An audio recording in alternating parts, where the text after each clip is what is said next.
My name is Fernando. I'm from Brazil. I'm going to present this here in English, but I should say to you guys that my English is not as good as my Portuguese, so perhaps I cannot express my feelings and inspire you as much as I can. I would like to do that, okay? So just be patient with me. In Brazil, I work in this organization called Citaui, Finance for Good. That our mission is to reframe the whole of capital to enable positive change.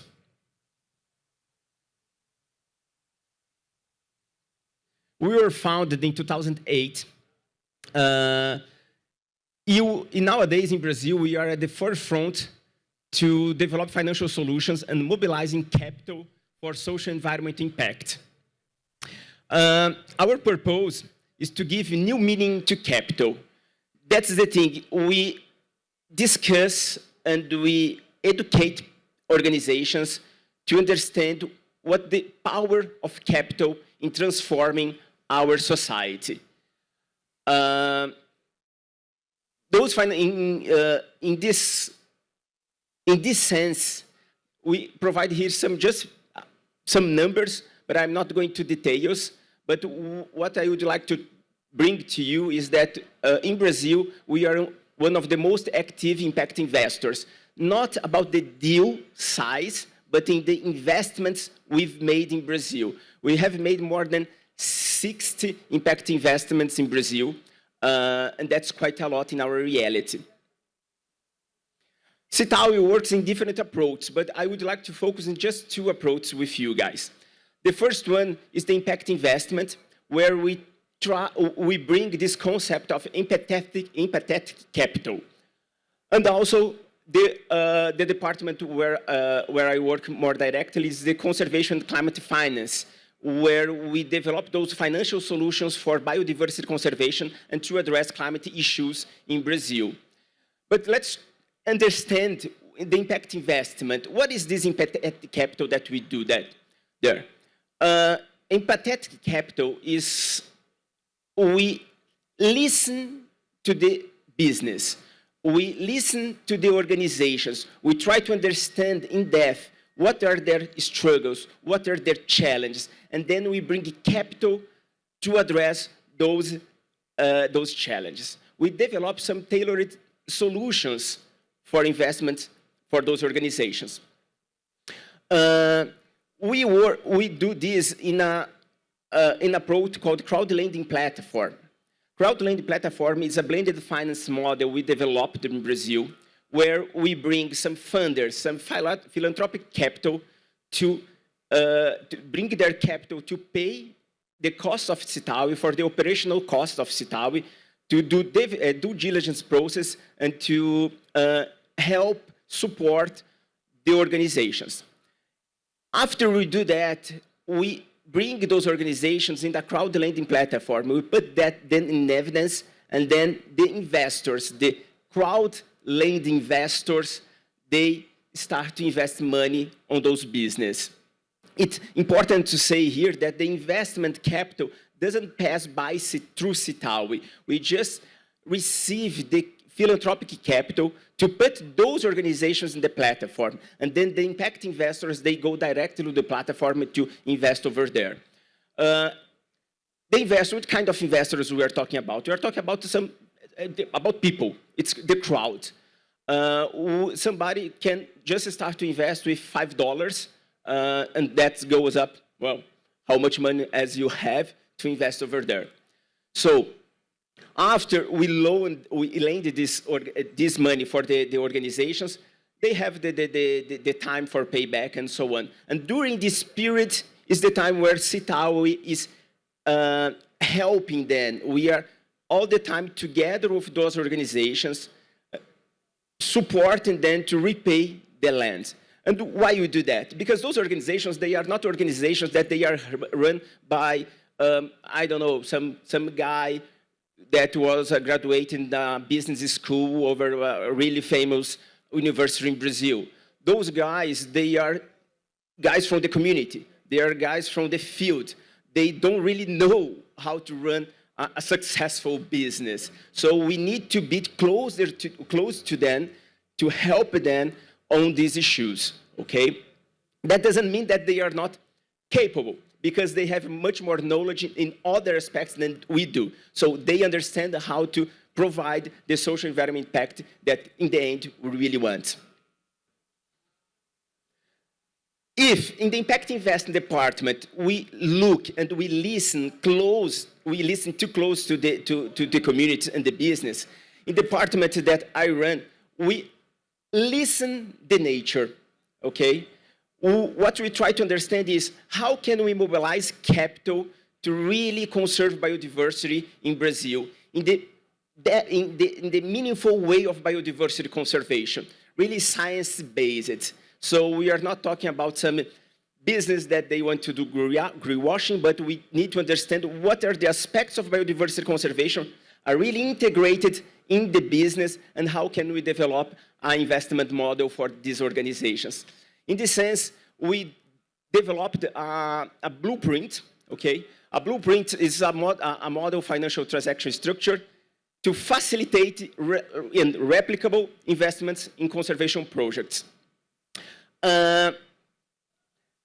If in the impact investment we do a tailored solution for the business, here we try to make a model that can be replicable for other conservation projects. It's not easy because there is so many issues about biodiversity conservation, as you must know, but we try to understand this social ecological context and bring that for the financial solution.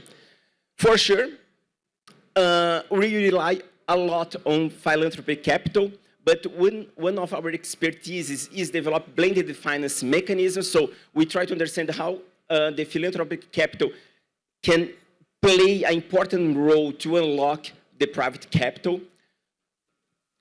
And I just brought one example what we have done, and I'm not going into the details here because it's a lot of information, but I bring some material to display over there, and then you can take it. This is a case of Belterra. Belterra is an impact business in Brazil, restoring for forest ecological restoration. Their business model rely on agroforest systems. They use native species for agroforest systems, and a particular way to engage with small and medium smallholders in Brazil. They used philanthropic capital here to pay for some for de-risk a fund that they created, and this de-risking process, bringing philanthropic capital, was enough to bring private capital to discuss with them. So nowadays they have some banks and some not equity, but some asset managers investing in their business because they have this de-risking mechanism for making able to them to come to the table, okay? Also, they developed a quite interesting way to carbon credits. So the carbon credits in some way used to raise financial capital for their operations, but also the carbon credits are using as a de-risk process in equity mechanisms to bring more capital to the table. So I know that's quite complicated, and then we explain that much better way in our report that you can just take a look over our website, okay? I told you guys my English is not that good to explain you all these details, but I tried quite a lot. But one really important thing that the main message that I would like to leave you here is when Citaui, we want to unlock financial resources for impact environment, for social environment impact, we must listen. We must listen for the communities, those impact organizations, and understand what they need, but we must learn to listen to nature, how nature is working in that specific context, what are the political and economical drivers for deforestation over there, and how can we bring all them together. And I leave you here with one last message for an author, an African author called Mia Couto. Mia Couto also told that I'm a biologist and I travel a lot through the savannah of my country. In these regions, I meet people who do not know how to read books, but they know how to read their world. In this universe of other knowledge, I'm the literate one. I do not know how to read signs from the earth, trees, and animals. I do not know how to read the clouds, nor the signs of rain. I do not know how to talk to the dead. I have lost contact with the ancestors who grant us the sense of eternity. In these visits I make to the savannah, I learn sensibilities that help me to get out of myself and move away from my certainties. In this territory, I do not just have dreams, I'm dreamable. So, this is a really important message I would like to just leave here now, okay? Learn to listen for people, learn to listen to nature, and engage with the traditional and the local communities and learn from them. Thank you so much.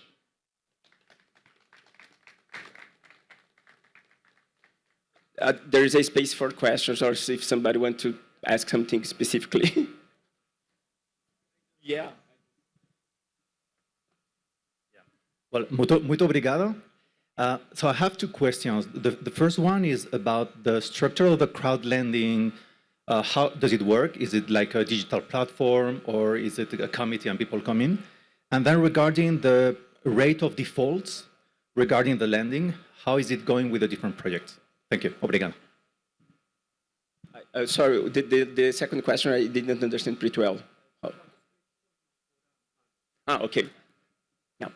The crowdlending platform is a digital platform. The digital platform is regulated by the government. I mean, for the government organization for investments and those stuff. So what we do is just a process of due diligence and then we do an investment thesis of the business to put on the platform, and the investors they can read through those information and decide if they want or not to invest in the business. But it's a digital platform. What we do, we just we can recommend for the investors to invest. And also we say what is the interest rate and so on, what's the period, the time period for paying back the loan and so on. About the default, I'm not sure. Okay, I can look for that because I'm not responsible for running the platform, but we do have this information, and as far as I know, it's not that high. What we have also, because of the philanthropic capital we raised in the beginning, this kind of philanthropic capital works as well as how I say, it's a collateral fund, as a collateral fund. So some business already showed issues for repaying the loan. In this case, we have that collateral fund to pay for the investors. Okay. De nada. Somebody else?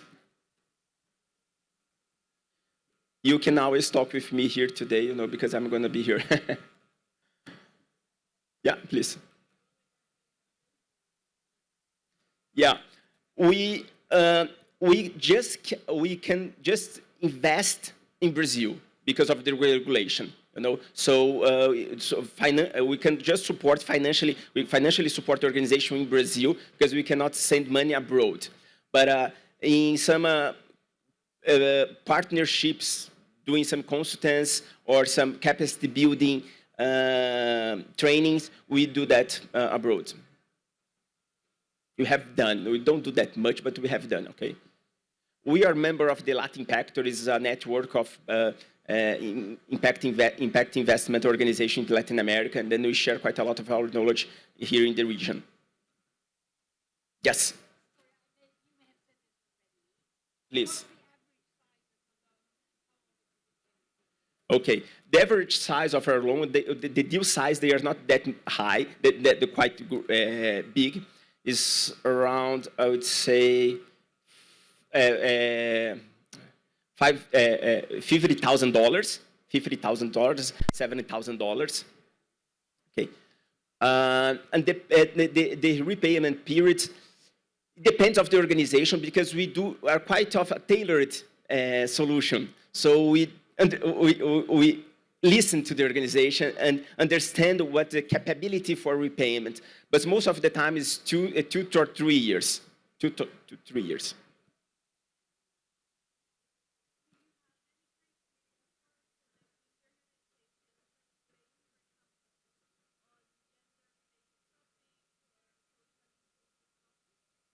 Okay. Yeah, more or less, because what we do, we have some, the crowdlending platform is a kind of a round of investment. So we do a round of 3 or 4 organizations and then we launch to the platform. Those rounds, some rounds are really specific for some social environment impact we want to do. Most of the time, because of the funders, the philanthropic organizations provide philanthropic capital, they want to choose what kind of impact they want. So someone of them, okay, we just want organizations from the Amazon. We just want organizations run by women. We just want organizations in the health or education field. So they do that. So, so that's the question is more or less. But most of the times, what we need is that the organization must be a formal organization. So, and we do look all the time for the gender balance of the organization as a criteria. And if they don't have, during the repayment period, we all the time doing some capacity training to then how bring more a gender balanced for the governance system of the organizations, how can bring women to take decisions for the organization as well.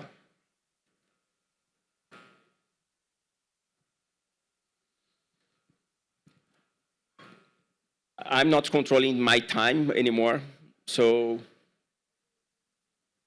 but nobody of the organization is here, but yes, please. How Citaui started. Citaui, well, we started 15 years ago, and Leonardo, our CEO, director, is the founder of Citaui. He was working in the financial field for quite a long, and then suddenly he told himself, okay, I don't want anymore to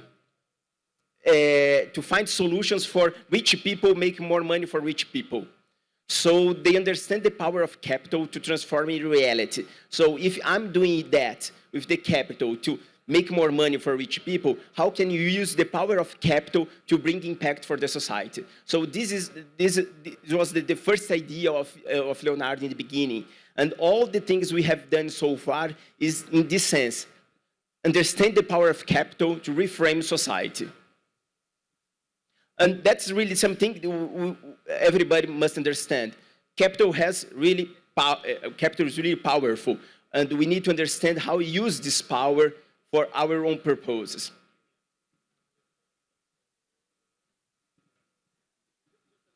Yeah, please. Yes, well, I brought here the blueprint of Belterra. It's the restoration, the ecological restoration company in Brazil. We did a blueprint for another company called Tobasa. Tobasa is working the Babaçu coconut, the coconut of Babaçu tree. And they are working, they also have a similar approach to have philanthropic, both of them, they were running our crowdlending platform, okay? But they have understand how they engage the communities that extract the Babaçu coconut from the ecosystem, how they transform those communities in the protagonists of the company. So bring them really together. It's hard to explain in English, guys. I can do in Portuguese after. But we do have the report in English.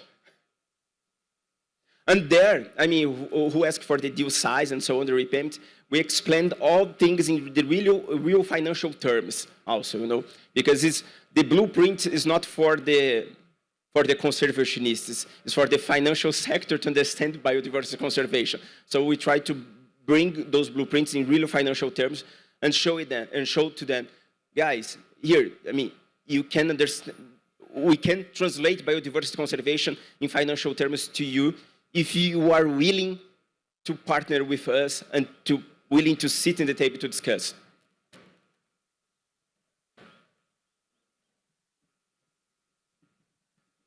Yeah? Is it good? Okay, thank you so much. Thank you for being here in the warm weather outside of the air conditioning, and thank you for listening to me.